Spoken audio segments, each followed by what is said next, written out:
কি নিয়ে এসছো? বিরিয়ানি এনেছো কেন গরমের মধ্যে? তুমি না সত্যি বললাম আমি রুই মাছের ঝোল ভাত দুপুরে করেছি। গরমে ভালো লাগে, যেটা মনে করো সেটাই আনো। কালকেই বিরিয়ানি আনলে, কদিন ধরে শরীর খারাপ বলছো। খেয়েছো ঠিক আছে, দেখি কি বিরিয়ানি এনেছো। বাবা খাবি তো বিরিয়ানি?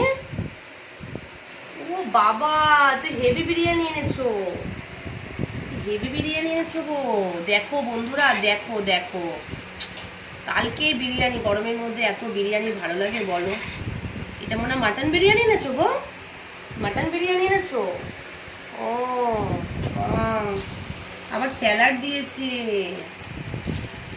দুপুরবেলা রুই মাছের ঝোল, ডাল, স্যালাড করেছিলাম, পটল ভাজা, আবার ডিমের অমলেট করেছিলাম। এত কিছু খাওয়ার পর আজকে আবার এখন বিরিয়ানি দিচ্ছে।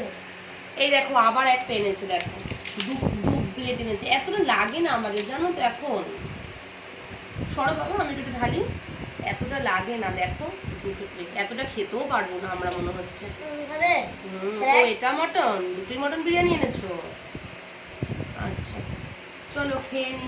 আর এনেছে কি করব বলো, ভালোবেসে এনেছে। আসলে ছেলে বিরিয়ানি খেতে খুব ভালোবাসে। আমি ভালো খাই কিন্তু এত গরম, হ্যাঁ খাবো, রাখো। চলো দেখো বিরিয়ানি দুটো বেড়ে নিয়েছি, স্যালাড। এবার আমরা খেয়ে নিই। এখন বাজে রাত 12:30। চিন্তা করতে পারছো বরের মাথাটা কিরকম পাগল হয়ে যাচ্ছে দিন দিন। ভালোবাসা ভালোবাসা। চলো tata tata tata, good night.